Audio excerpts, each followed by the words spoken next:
Bom dia, meus alunos. Vamos começar hoje as gravações das aulas do curso MA13 de Geometria Plana, a partir aqui do IMPA. E eu tenho diversas coisas para dizer para vocês antes de começarmos. Primeira coisa básica, no curso de Geometria, principalmente para os conceitos iniciais, é imprescindível o uso dos nossos dois objetos básicos, a régua e o compasso.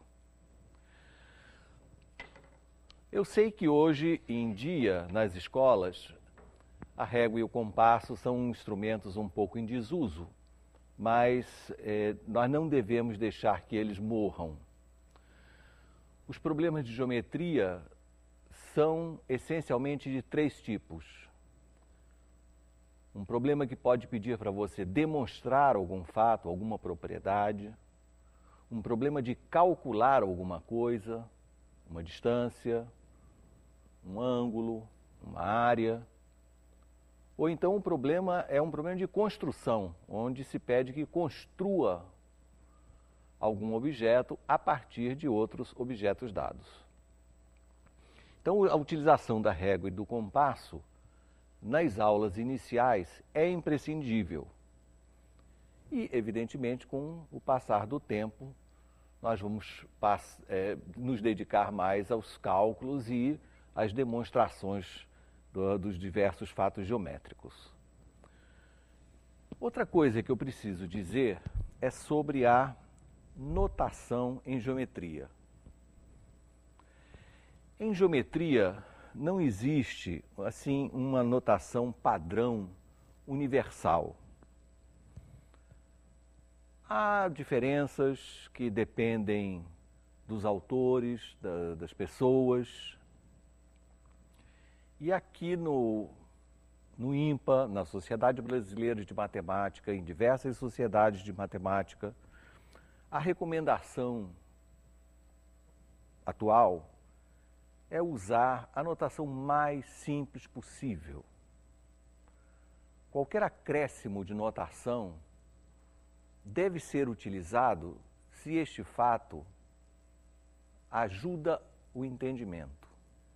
Se não, é apenas mais um detalhe que vai perturbar a cabeça dos alunos. Mas isso, como eu disse, é extremamente pessoal.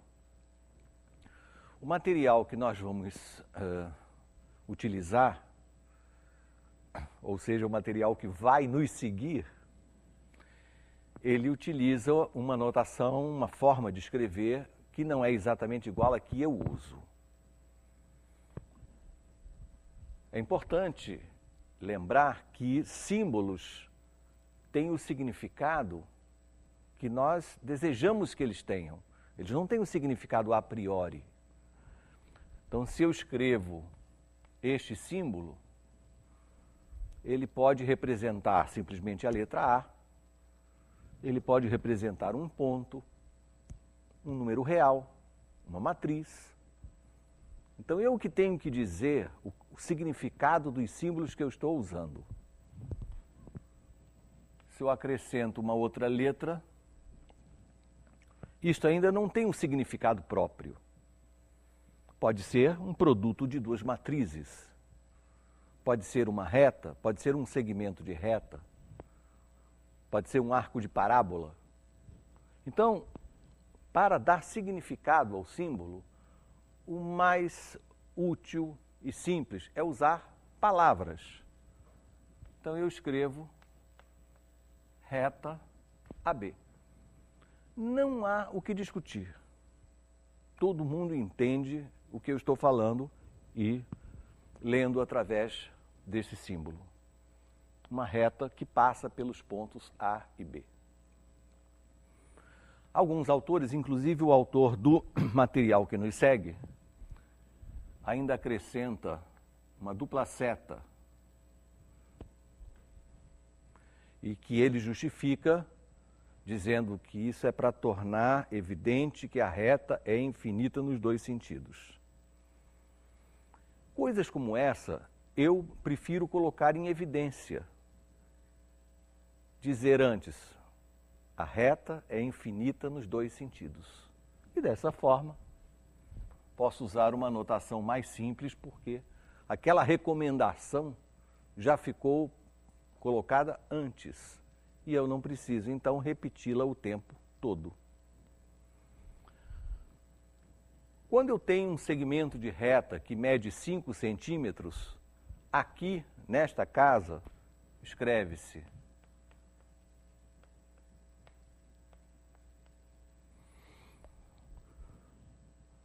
então, um segmento seguido do sinal de igual, isso já passa a representar a medida dele. Alguns autores gostam de colocar um traço em cima para distinguir o segmento do seu comprimento, da sua medida. A pergunta é se este traço se facilita o entendimento. Eu não vou usar. Mas respeito quem usa. Quem separa segmento é isso, medida do segmento é aquilo, sem problemas. Nós aqui costumamos associar cada segmento à sua própria medida. Isso torna a linguagem assim, mais simples e não produz nunca nenhuma falta de compreensão. Então, eu vou usar notações mais simples possíveis. Portanto, vocês jamais me verão escrever esta coisa que eu abomino.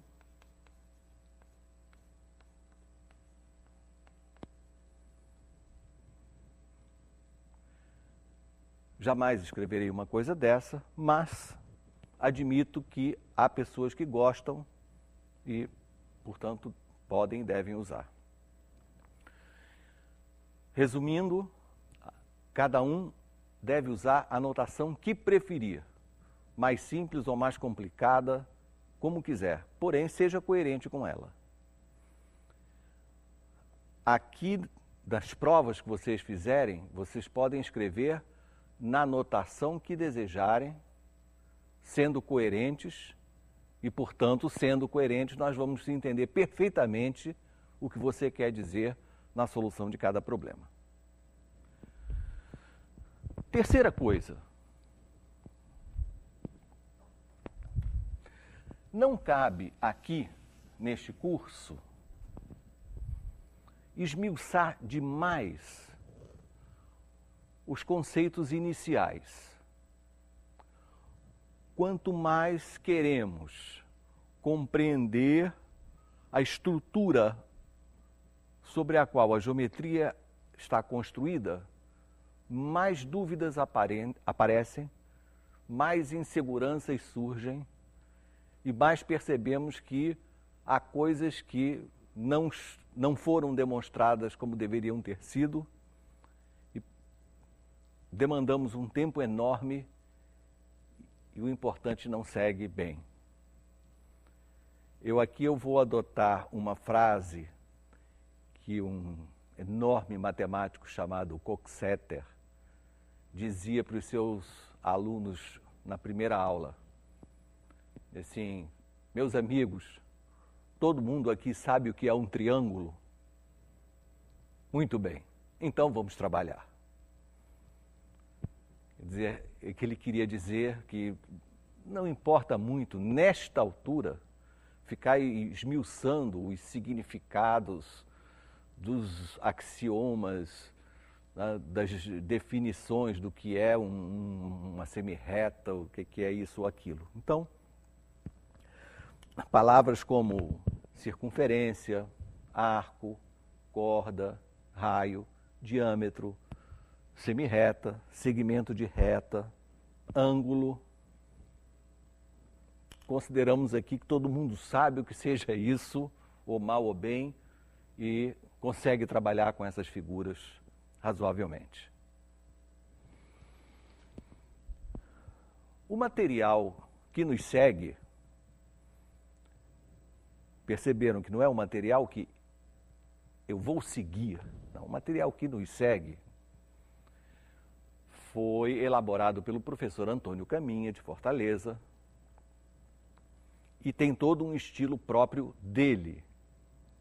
Então, muitas vezes, vocês me verão fazer coisas de maneira um pouco diferente, porque isso é pessoal. E vocês devem ler este material não como sendo a Bíblia eterna, infinita, mas devem ler com espírito crítico, de em cada parágrafo refletir se é exatamente isso que você pensa a respeito do assunto, se você tem alguma discordância, se você poderia dizer melhor a mesma coisa. Então, sempre eu recomendo fortemente que a leitura do material que nos acompanha seja feita com um grande espírito crítico. Mais uma coisa antes de botar a mão na massa, é sobre o significado das palavras, dos objetos geométricos. Grande parte, muitos objetos geométricos têm duplo sentido, mais de um sentido. Como assim? Por exemplo, a palavra triângulo pode representar a união de 3 segmentos ou pode representar a região definida por esses 3 segmentos. E como se vai saber o significado em cada situação? Eu te digo, isso fica extremamente claro em cada contexto que estivermos tratando. A palavra círculo, que vem rapidamente aqui no nosso texto, é uma palavra ambígua. Ora ela representa a linha, ora ela representa a região. Nesse ponto, a palavra circunferência tem significado claro. Circunferência é uma linha. Então, circunferência de centro O e raio R é o conjunto dos pontos do plano, naturalmente, que distam R de O. Então, a palavra circunferência não tem dúvida, mas círculo é uma coisa ambígua. Você fala em perímetro do círculo ou comprimento da circunferência da mesma forma. Para todos os polígonos vale isso que eu acabei de dizer. Então, quadrado, às vezes você se refere à união dos 4 segmentos, dos 4 lados, às vezes você está se referindo à região interior. Isso é assim e sempre foi. Ultimamente, sei lá, uns 30 anos, começou um movimento de distinguir essas coisas, né? De forçar uma separação dos significados. Então, não se pode mais falar em área do triângulo. Tem que ser área da região triangular. Meus amigos, eu não adoto isso. A maioria do mundo civilizado não adota isso. Mas respeito à utilização. É corretíssimo falar em área da região triangular. Porém, uma coisa também é certa, e é a experiência que me permitiu concluir o que eu vou dizer.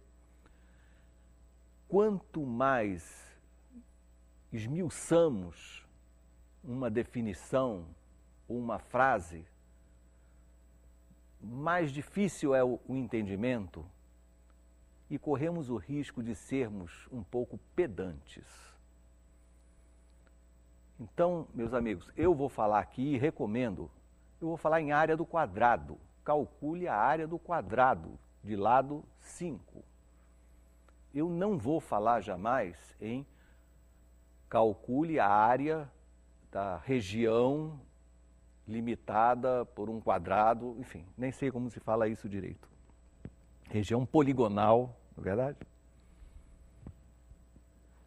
Então são essas as recomendações iniciais. Nós vamos falar da forma mais simples possível, usar símbolos o mínimo que for necessário e escrever com palavras sempre. Claro que durante a aula eu vou falar muito mais do que escrever, mas na nossa comunicação, né, prova, escrevam sempre. As coisas se tornam mais fáceis de compreender. Como eu disse, a régua e o compasso são nossos instrumentos básicos.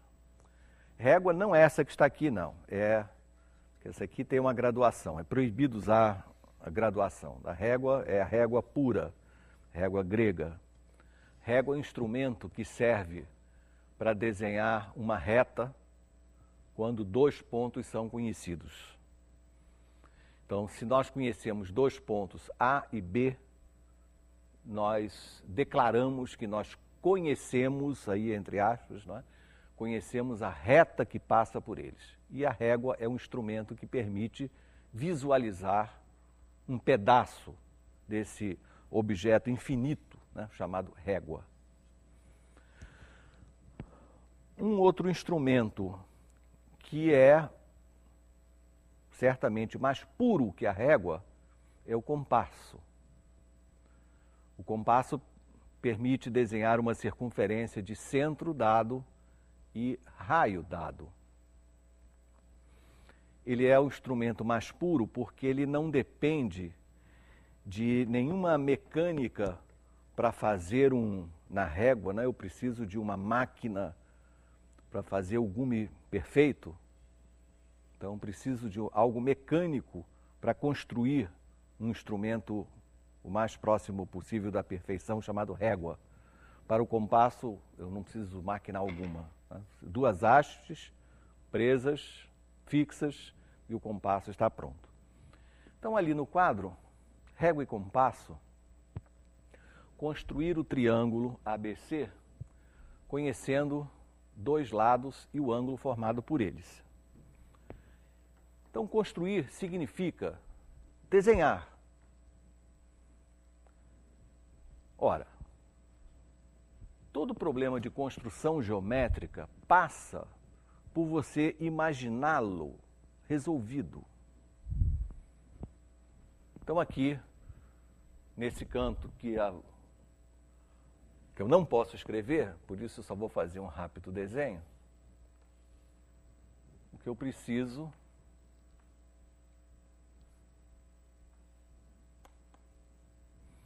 é construir um triângulo onde este ângulo A foi dado assim, ó. O lado C foi dado desta forma e o lado B através desse segmento. Então, os elementos do triângulo que eu preciso desenhar, eles são dados assim, desconectados. E construir significa juntá-los de alguma maneira. Então vamos mostrar como se faz isso neste primeiro caso bastante simples.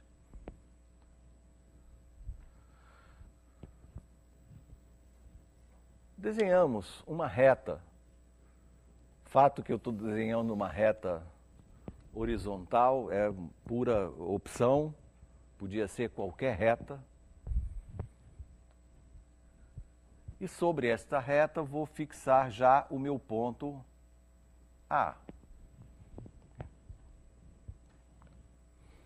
Próximo passo é fazer com que o ângulo se mova e assuma a sua posição.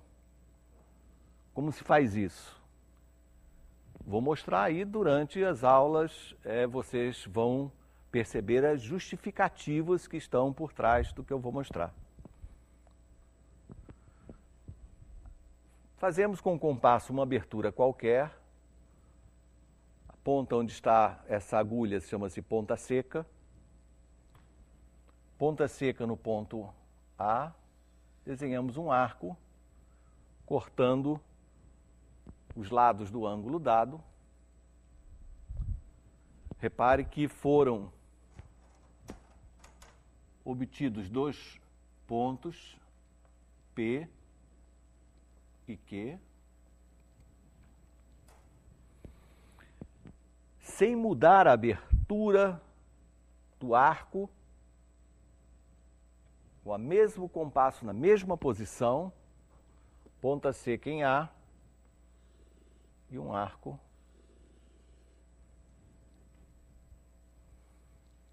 é o mesmo arco. Este ponto é o P, que foi para lá agora, e que fazemos assim, ponta seca em P, abrimos o compasso até Q,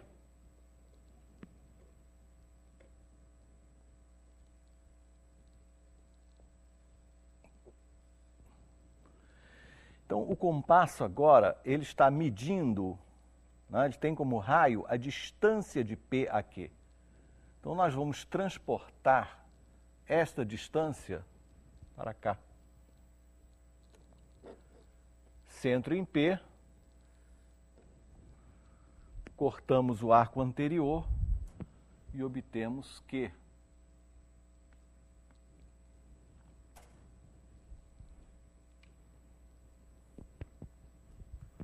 A semirreta AQ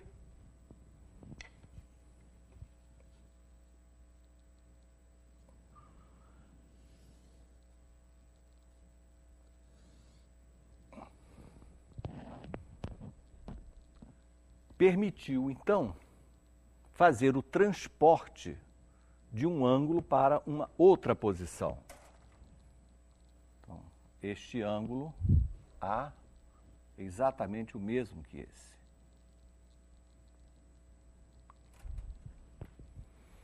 Para terminar, vamos fazer o transporte das medidas dos lados.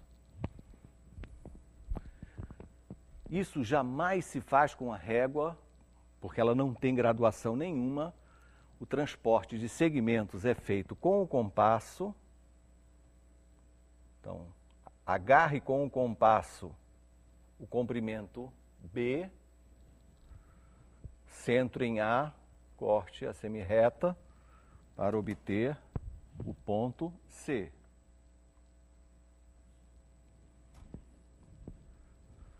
Voltando, transportando o outro lado.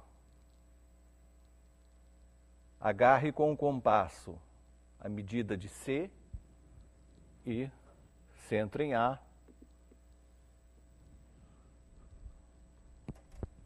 Corte o outro lado, obtendo aqui o ponto C.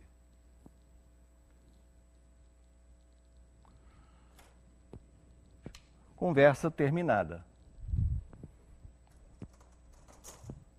O triângulo ABC está construído.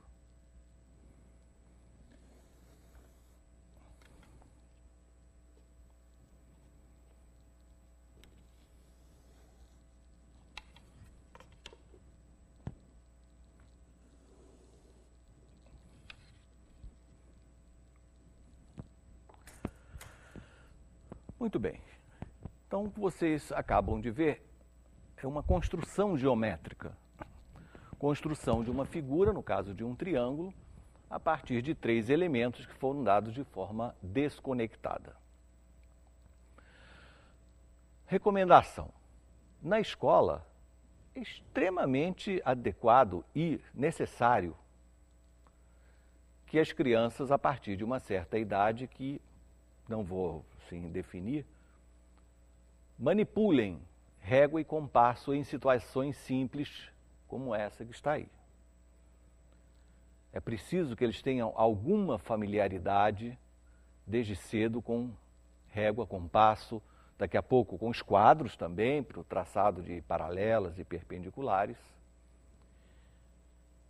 E quando estiverem familiarizados com isso, podem migrar para o computador.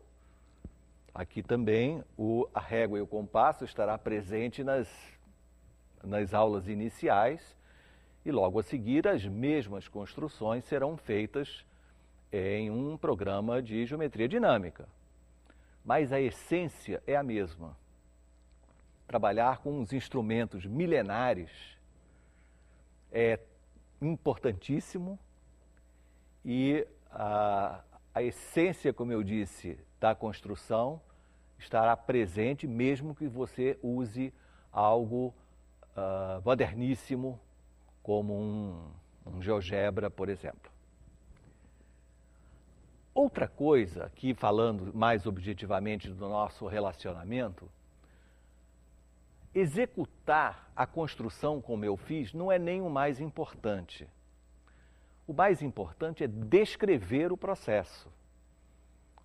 Então, se algum dia você abrir uma prova e tiver uma questão de construção, saiba que não será exigido que você execute a construção com régua e compasso e esquadros.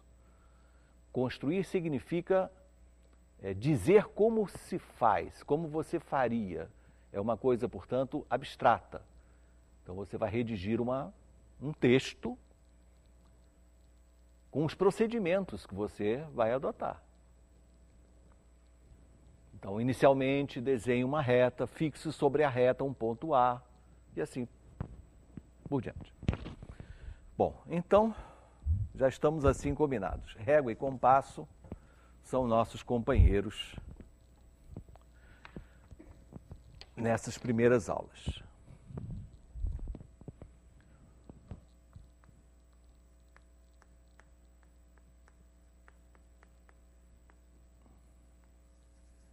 Bom.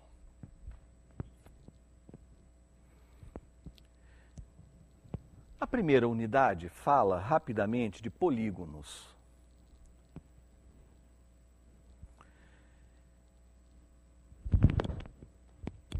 O que nós vamos entender que seja um polígono?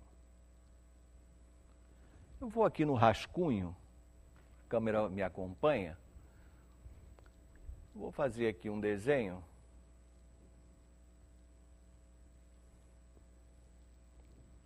E vou perguntar a vocês se essa figura aqui é um polígono. Então, aquilo é um polígono ou não? Já sei que alguns vão dizer que sim, outros que não, outros que talvez. Para aqueles que disseram sim, aquilo é um polígono, eu vou perguntar quantos lados tem aquele polígono. Enfim, por que não há uma unanimidade? É porque não foi dada uma definição ainda do que seja um polígono. Isso é muito importante. Abrindo um pequeno parênteses, vocês conhecem o grande Euler. Euler, entre mil coisas, tem o teorema que fala dos poliedros convexos, não? Todo poliedro convexo, V menos A mais F igual a 2. A famosíssima relação de Euler. E não sei se sabem, mas Euler nunca deixou uma demonstração a respeito disso, que leva o nome dele, mas nunca demonstrou. Por que não demonstrou? Isso numa carta ele deixou a explicação. Ele dizia assim: eu não demonstrei porque eu não tinha uma definição de poliedro. É isso. Ele não sabia exatamente o que era um poliedro. E se você não tem uma definição, você não pode demonstrar nada a respeito dela, certo? Então, polígono é uma coisa que precisa ser definida para que a gente possa, dado um desenho qualquer, dizer aquilo é um polígono ou não. Isso fica simples quando a gente tem a definição, senão é impossível. A definição de polígono, estou falando para vocês, professores, não quero dizer que vocês peguem minhas palavras e levem diretamente para a sala de aula. A definição de polígono não é fácil.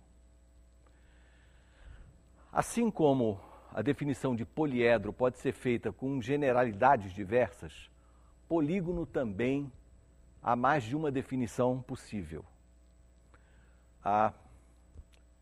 O material só leva em conta polígono convexo. E assim faz tudo. Eu aqui já vou começar com uma definição um pouco mais geral. Então nós vamos dizer o seguinte: considere uma sequência de pontos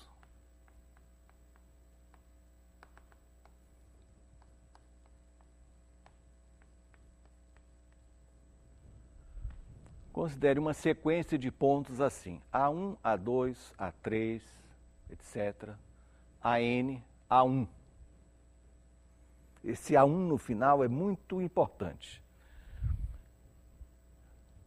Essa sequência, ela pode ser quase qualquer uma, só tem que obedecer o seguinte: 3 pontos consecutivos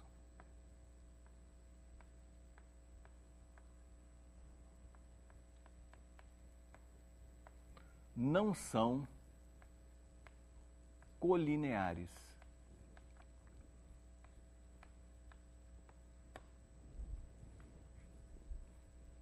Colinear, lembro, significa na mesma reta.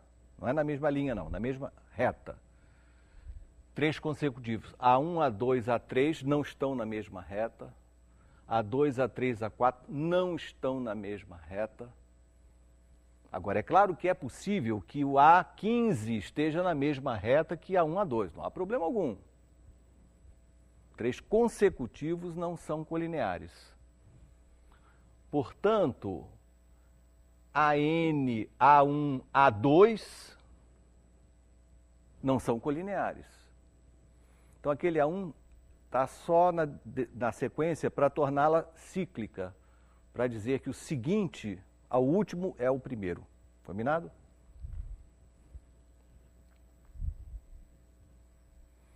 Então, a união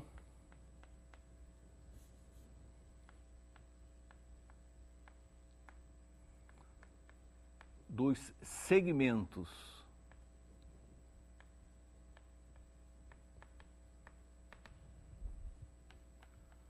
A1, A2,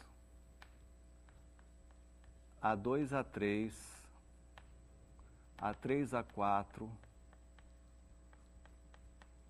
AN, A1 é um polígono de gênero N. Então é assim.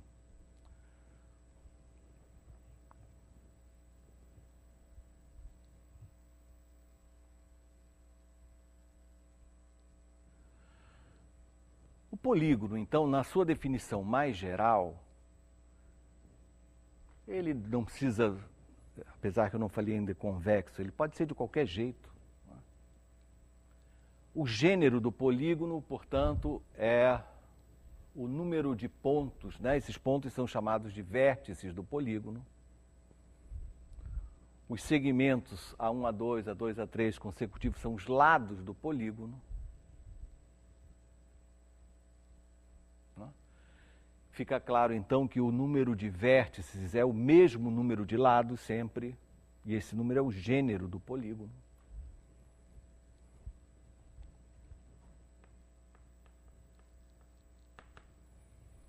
Então, para a construção de um polígono, é preciso ter pontos Mas não pontos assim à vontade, não. Eles são dados em ordem. Isso aqui é fundamental na definição do polígono, é que os pontos aparecem em ordem. Então, eu tenho um primeiro ponto, eu tenho um segundo, eu tenho um terceiro, eu tenho um quarto e um quinto pontos. E se eu assinalei 5 pontos no plano, eu vou construir um pentágono. Esses pontos você liga de qualquer maneira? Absolutamente. Você tem que ligar na ordem, A1 com A2, A2 com A3, A3 com A4, A4 com A5 e o último com o primeiro. Pronto. Mas que coisa, deu exatamente o mesmo polígono. Peixe. É um polígono, portanto, que tem 5 lados e 5 vértices. Alguém vai dizer, mas esse ponto aqui? Este ponto não é vértice. Nem poderia ser, porque a definição proíbe 3 pontos consecutivos colineares. Este é um ponto onde 2 lados se cruzam. Pode acontecer? Óbvio que pode, a definição não proíbe. Esta definição geral. Então, quero dizer para vocês, dependendo dos seus alunos, dependendo da idade, da forma deles compreenderem as coisas, é que você vai adotar a definição adequada para aquela faixa etária. Para vocês, o adequado é a definição geral. O livro não usa a definição geral. O livro não permite o cruzamento de lados. Opção do autor. Nós aqui vamos permitir. De tal maneira que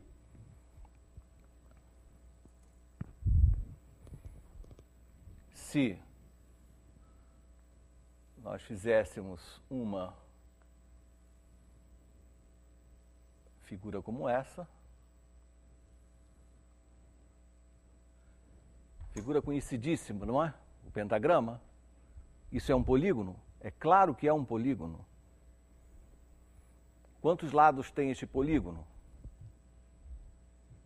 5 lados. E se eu quiser chamar este pentágono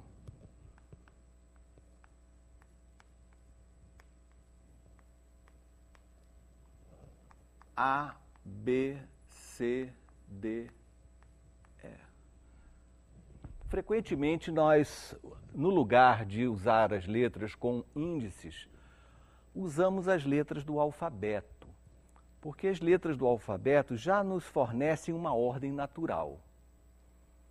Claro que só vamos usar letras com índices se o número for exageradamente grande, não? Mas enquanto tivermos com polígonos pequenos, a ordem do nosso alfabeto é perfeitamente conveniente. Então, como eu vou colocar os nomes nos vértices? Nota que jamais é nessa ordem em torno. Você coloca uma letra A em um dos vértices e vai andando sobre o polígono, né? Percorrendo o polígono. Então, AB aqui é um lado, BC outro lado, CD, DE e E voltando ao A. Este é o pentágono ABCDE.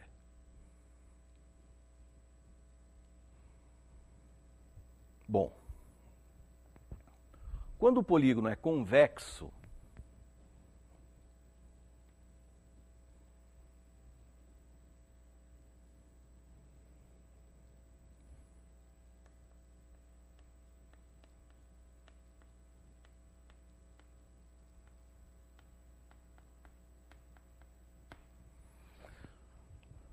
quando o polígono é convexo, ele define uma região. Então, nesse caso, o meu pentágono, se ele for ABCDE, as letras são essas.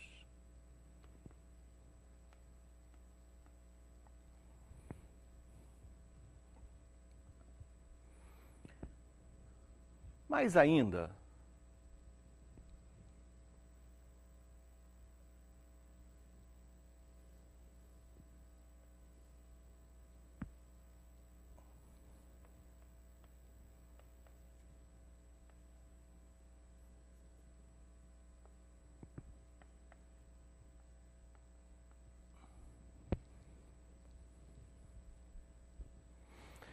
estes dois polígonos que eu estou mostrando para vocês têm uma característica que é eles definem uma região interior. Né? Eles são chamados de polígonos simples. Polígonos simples, eles não têm cruzamento de lados.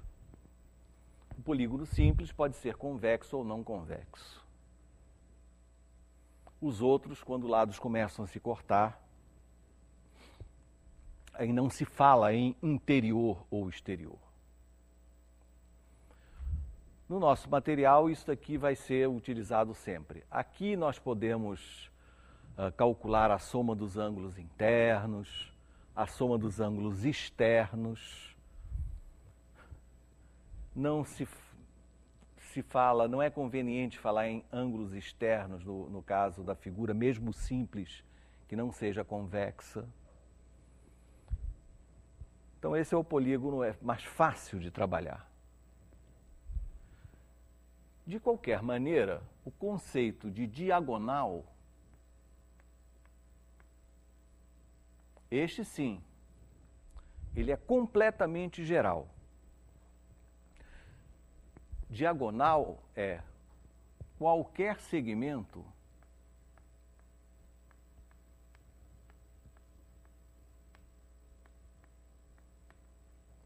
que une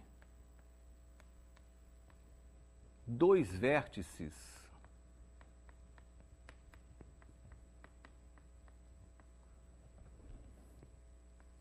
não consecutivos.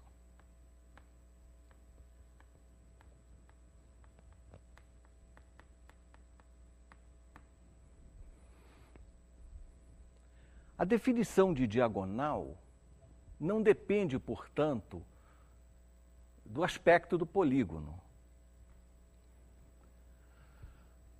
Voltando para o meu peixe inicial, uma pergunta que eu faço a vocês agora é se esse polígono tem alguma diagonal. Isso pode dar origem a uns achismos. Ah, eu acho que tem ou não tem, tem duas, ou não, talvez três, ou não tem nenhuma. Não há achismos aqui. Dizer se algum segmento é ou não diagonal significa olhar para a definição. Então, por exemplo, se eu tenho um pentágono, vou usar a ordem do alfabeto ABCDE,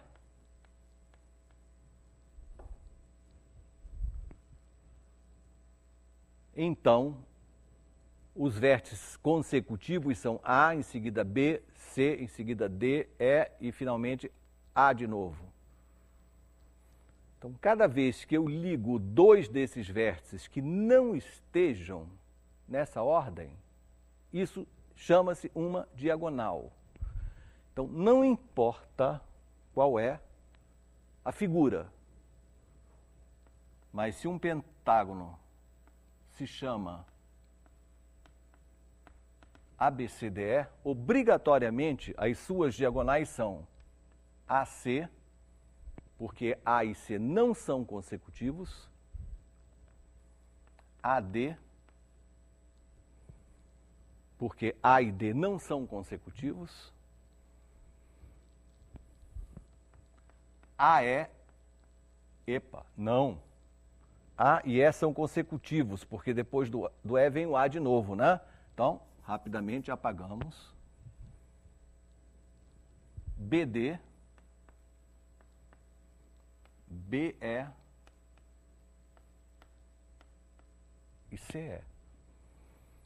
São os pares de vértices não consecutivos.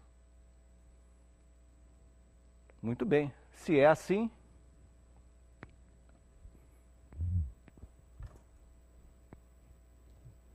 no meu pentágono estrelado, onde é que estão as diagonais? É só desenhar esses segmentos aqui. AC, diagonal, AD, BD, BE, CE. Então aqui você vê um pentágono, ele é chamado pentágono estrelado pela forma óbvia, né? Os lados estão em amarelo e aqui as diagonais do lado de fora. Então vocês vão ver no nosso material, soma dos ângulos internos, soma dos ângulos externos, isso tem em todo o livro, não tem problema nenhum. Importante saber que o número de diagonais, a quantidade de diagonais, não depende absolutamente do polígono, se é convexo ou não convexo, se lados se cruzam ou não. Então, a fórmula, que se encontra para o número de diagonais, n que multiplica n menos 3 sobre 2, ela vale sempre, né, para qualquer tipo de polígono de gênero n. Ok? Bom.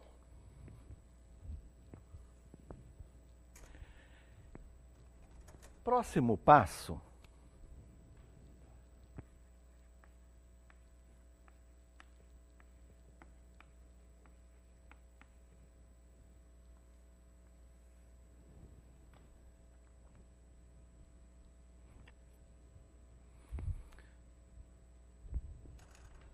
é a noção de congruência. É bom a gente falar 2 minutos o que essa palavra significa de uma forma geral, né?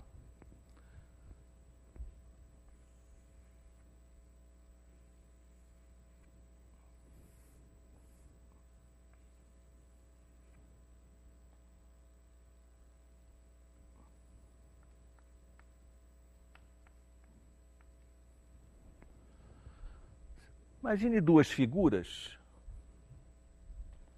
2 conjuntos de pontos, chamados F e F'. Pessoal, aqui, esse aqui. O que significa dizer que eles são congruentes? Bom, a ideia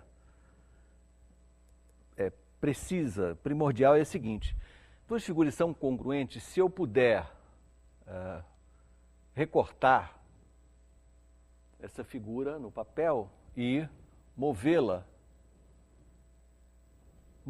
inclusive no espaço, né? Tiro daqui, dou um passeio com ela, coloco aqui e há uma coincidência perfeita de todos os pontos. Isso é dizer que as figuras são congruentes. O que eu procurei falar? É que existe uma correspondência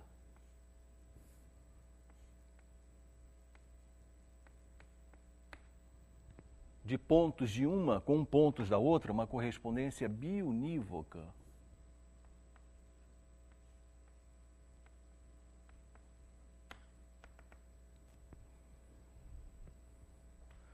De tal maneira que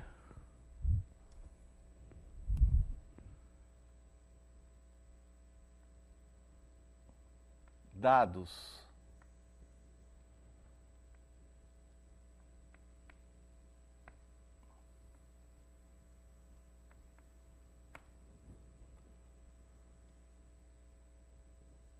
dois pontos de uma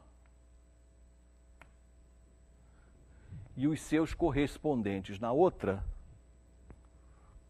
os segmentos AB e a linha B'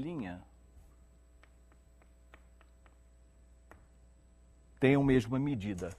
Aliás, eu não gosto de usar a palavra medida porque Euclides nunca falou em medida. dizer que os segmentos AB e a linha B' são congruentes. Então, Euclides sempre disse segmentos iguais. E não há menor dúvida a respeito do que essa palavra significa. Toda vez que nós falarmos que dois segmentos são iguais, quer dizer que eles têm o mesmo tamanho. Não vou falar medida, porque medida pressupõe uma unidade, não é? Vamos falar mesmo tamanho. Um colocado sobre o outro, eles coincidem perfeitamente. Tá? Então, dois segmentos que têm mesmo tamanho, eu vou escrever assim. Essa é a minha noção primordial. Dois segmentos são chamados de congruentes quando eles têm mesmo tamanho. Eu escrevo isso assim. Se eu puder escrever isso, né, para todos os pares de pontos de uma figura e os seus correspondentes na outra, eu digo que as figuras F e F' são congruentes e agora escrevo assim. Então eu vou usar essa igualdade aqui exclusivamente para segmentos. Dois segmentos de mesmo tamanho são chamados de segmentos congruentes e eu escrevo este fato. Isso coincide com a noção que se eu tiver uma unidade de medida, a medida de AB é a mesma unidade, a mesma medida de A'B'. Para quaisquer outros conjuntos de pontos, eu vou escrever então assim, se eles puderem coincidir. Eu falei ainda há pouco, talvez não tenha ficado claro, que essa ideia de você movimentar uma figura até que uma coincida com a outra é um dos recursos belíssimos da geometria, né? E esse movimento, ele é feito não só obrigatoriamente no plano, mas mesmo em geometria plana, esse movimento é feito no espaço também. Por exemplo, essas duas figuras que vocês estão vendo aqui são congruentes. Não há nenhuma maneira de fazê-las coincidir se eu mantenho elas exclusivamente num plano. É preciso esse fato, ó. Ou seja, é preciso de um movimento no espaço para fazê-las coincidir. Entendido isso? Então, duas figuras são congruentes quando, recortando uma delas, eu puder fazer um movimento no plano ou no espaço que possa levá-las a coincidir. E o que nós precisamos deixar hoje aqui razoavelmente bem entendido são os casos de congruência de triângulos.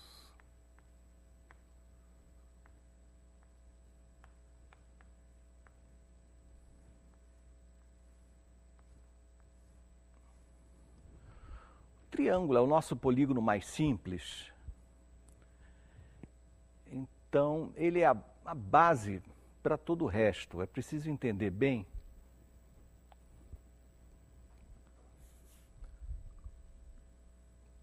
quando dois triângulos são congruentes.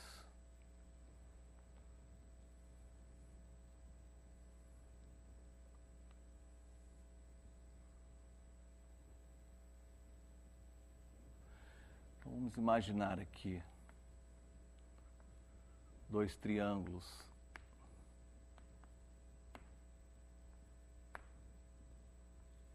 ABC, a linha B', C'.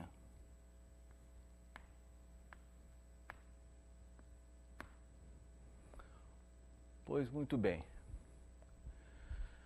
Se esses triângulos forem congruentes, significa que eu posso mover um deles e colocá-lo em cima do outro de forma que todos os seus pontos coincidam.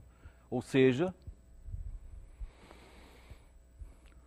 os lados de um serão os mesmos lados do outro e os ângulos de um serão os mesmos ângulos do outro. Os casos de congruência de triângulos são as formas de detectar de forma minimal quando dois triângulos são congruentes.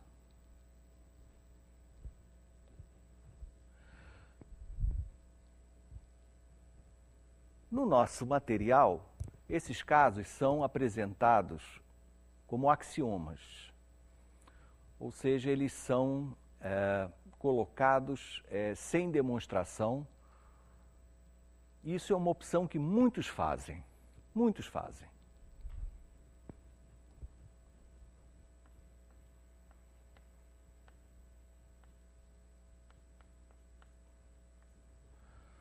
O primeiro caso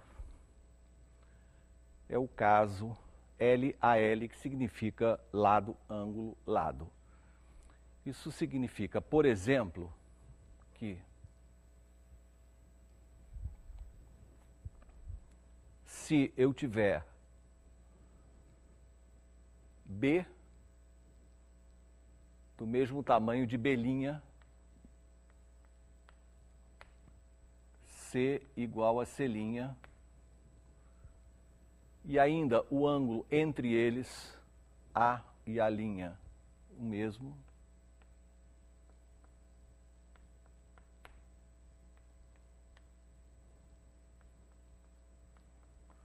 O triângulo ABC é congruente ao triângulo A', B'C'. O que isso quer dizer? Eu posso concluir que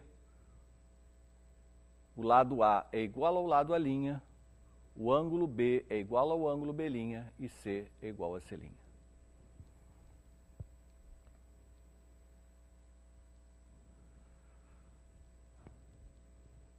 A gente pode pensar que isso tem uma justificativa a partir da construção geométrica. Porque se os ângulos A e A' são iguais, eu posso transportar um sobre o outro e eles coincidirão, porque são iguais. Já sabemos que eu posso transportar ângulos. Se os ângulos já coincidiram, e se B' é igual a B, então o ponto C coincidirá com C', pela mesma razão. Se os lados C e C' são iguais, ao transportar o primeiro triângulo sobre o segundo, B coincidirá com B' e, consequentemente, os lados A e A' coincidirão. O segundo caso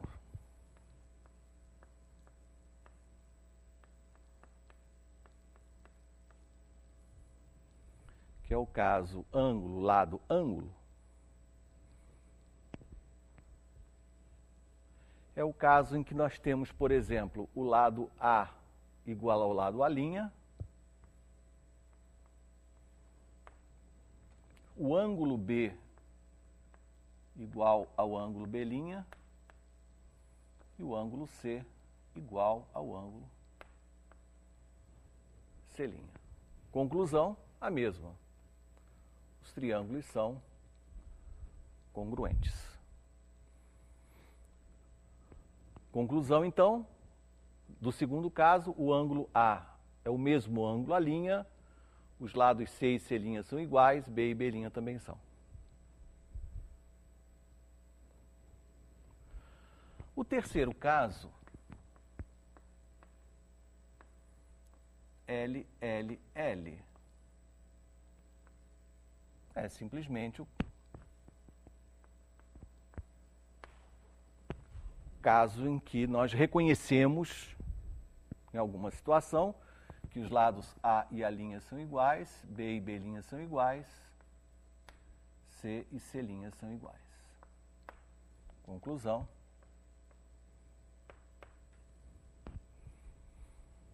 Desta forma,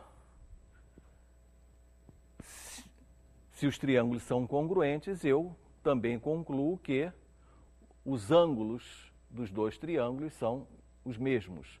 Ângulo A é o mesmo que A', B é o mesmo que B', C é o mesmo que C'. Bom, como eu disse, então, o nosso material adota os casos de congruência como axiomas. E é bastante razoável fazer isso, porque eles são completamente intuitivos, mesmo para as crianças. Entretanto, se eu posso, tomando o primeiro como axioma, como uma pequena justificativa da forma que eu acabei de falar, né, transportando uma coisa para outra, é possível demonstrar mesmo os outros dois casos a partir do primeiro. Não vou fazer isso aqui, mas eu prometo escrever periodicamente umas notas justificando as coisas que, por um acaso, eu falar e não tiver tempo de concretamente justificar. Então, qual é a minha primeira dívida? Minha primeira dívida é que esses dois casos, em particular o terceiro é muito bonito, de provar a partir do primeiro. Ou seja, o caso L a L é o caso básico. Os outros já decorrem dele. Então, prometo que vou escrever isso. Mas ainda, antes de terminar, eu queria comentar o seguinte.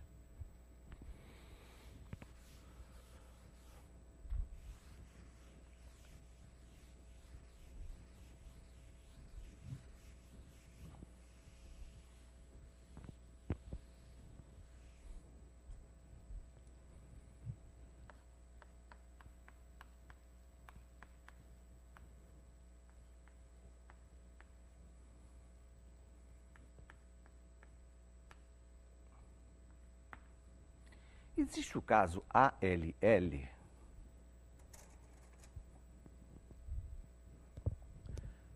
Bom, vocês vão dizer não, porque se existisse, estaria em todos os livros.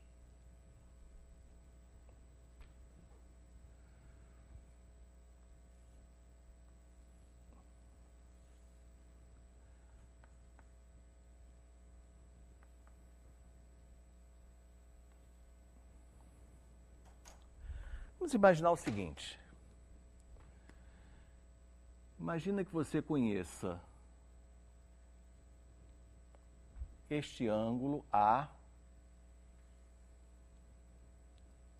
este lado B e este lado C.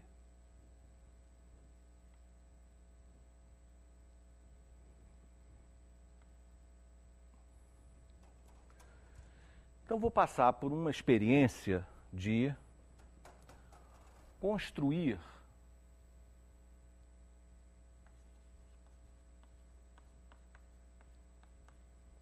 o triângulo ABC,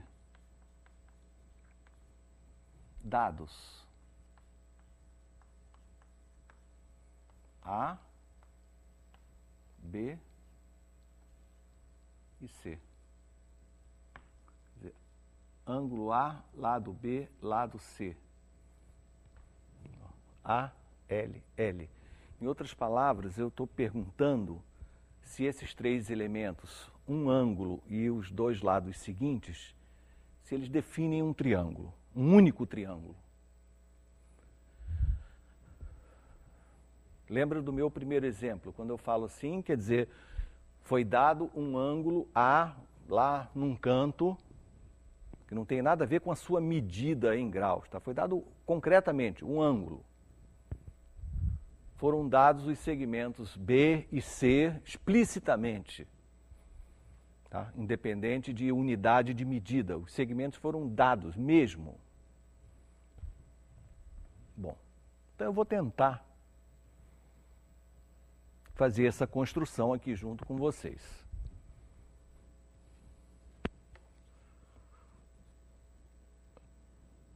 O que acontece? Peguei uma semirreta.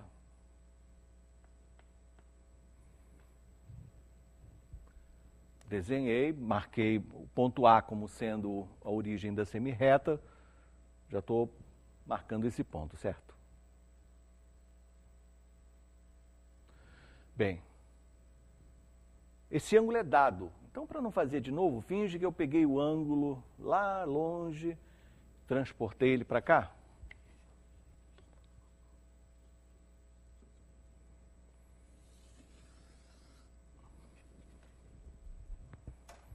Então, o ângulo alfa já veio para cá, certo?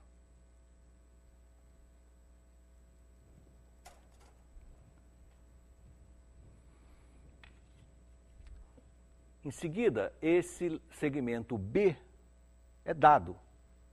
Então, eu peguei o meu compasso, né? Agarrei o segmento B com o compasso e aquele aqui, ó.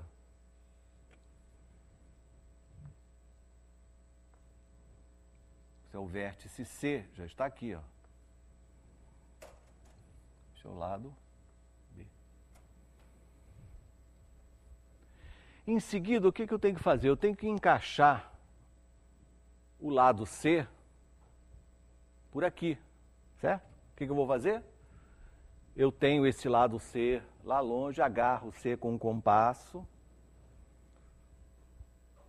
ponta seca do compasso em C e descrevo uma circunferência de centro C grande e raio C.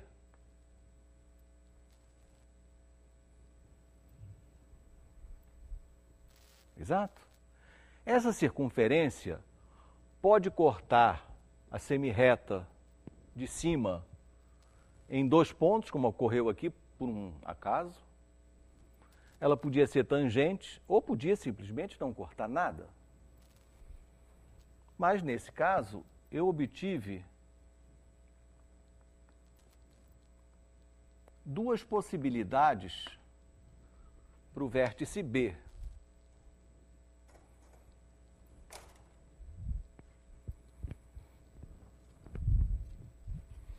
Este triângulo ABC, que você vai examinar aqui dentro de alguns segundos,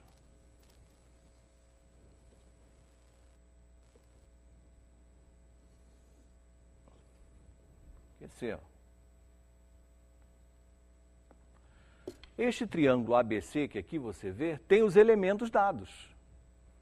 Ele tem o ângulo A, valendo alfa, tem o lado B embaixo e tem um terceiro lado C, que é o oposto a alfa.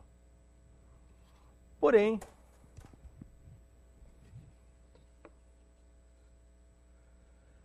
este triângulo ABC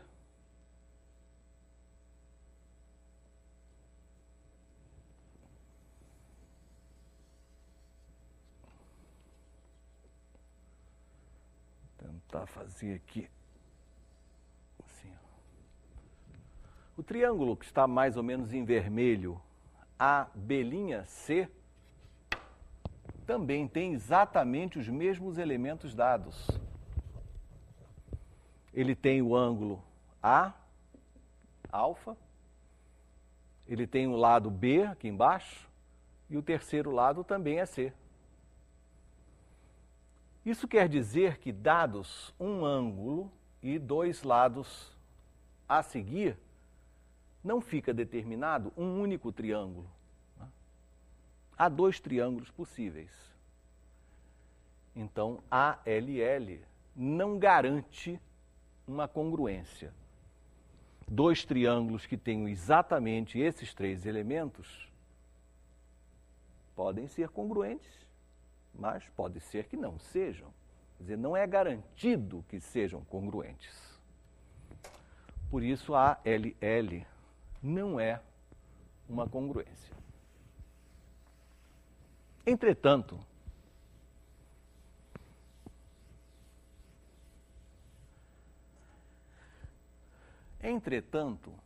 ALL é uma congruência?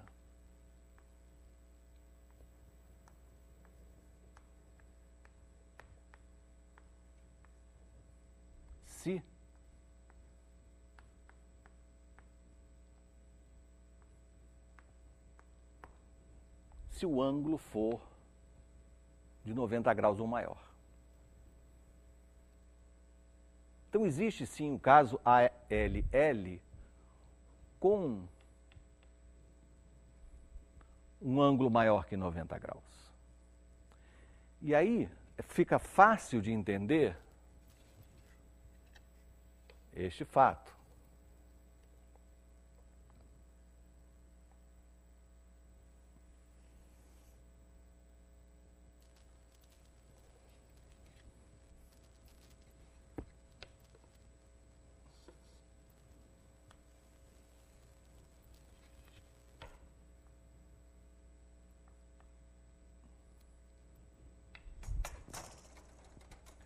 Aqui está o ângulo A com alfa. Tanto faz ser maior ou igual a 90 graus. O vértice C já aparece aqui. E agora o que acontece? Para finalizar, eu tinha que fazer o quê? Pegar esse último lado C, esse último lado L aqui, né, de medida C, centrar no ponto C e fazer com que a circunferência de centro C cortasse a semirreta. Ora, mas neste caso,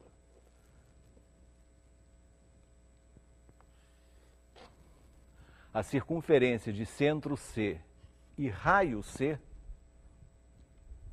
só tem um ponto de interseção. Então, a circunferência de centro C e raio C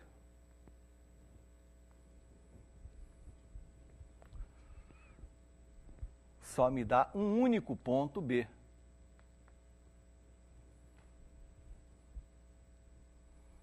Então, realmente,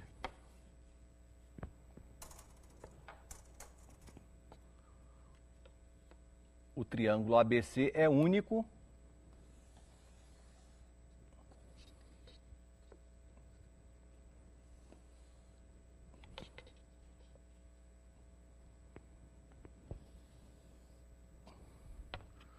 triângulo ABC é único e esse caso é uma congruência.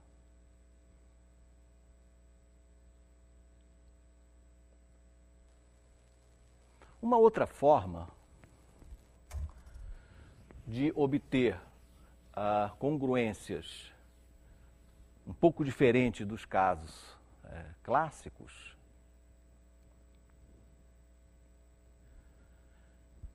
é este fato.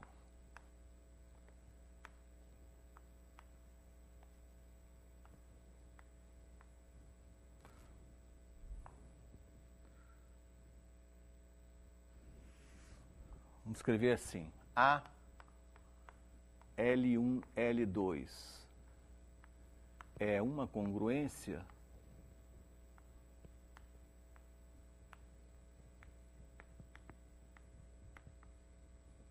se L2 é maior que L1.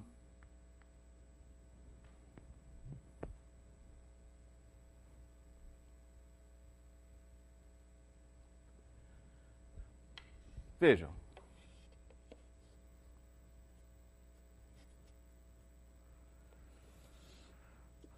Minha semirreta, meu ponto A, o meu ângulo agora que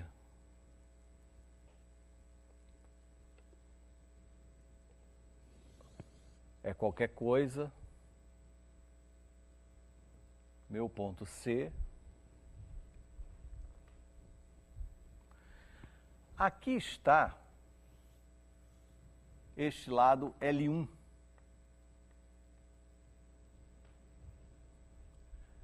Então, tudo que eu quero evitar é este fato aqui. Então, ALL não é uma congruência quando isso aqui acontecer. Mas se alguma coisa a mais for dada, eu posso garantir a congruência. Ou o ângulo ser maior ou igual a 90 graus, ou ainda, se o lado vermelho, né, o lado L2, se ele for maior que o L1. Então, para finalizar a construção, se eu agarrar o meu terceiro lado, C, que lá está sendo chamado de L2, né? Se ele for maior que L1, eu vou centrar em C e repara que nesse momento a circunferência de centro C e raio C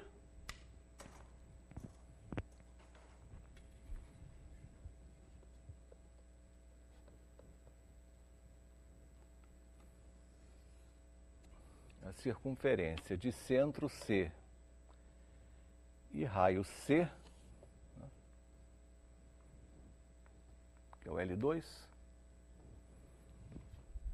ela só vai ter um ponto em comum com a semirreta. Pô, ficou horrível isso aqui, né? Bom, perdão. Então só há uma posição para B e só existe um único triângulo ABC satisfazendo as condições iniciais.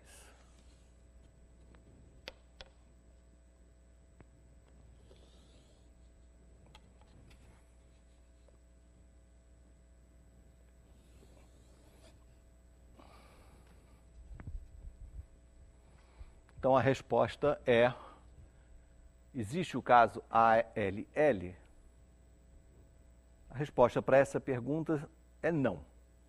Porém, se algo mais for acrescentado, ou se o ângulo for maior ou igual a 90, ou se existe a informação que o último lado é maior do que o primeiro, aí sim ocorre. Tá? Caros amigos, então ficarei por aqui hoje, mantendo a promessa de escrever algumas notinhas, alguma coisa a mais sobre o fato dos casos de congruência de triângulos poderem ser demonstrados. Então, muito obrigado e até a semana que vem.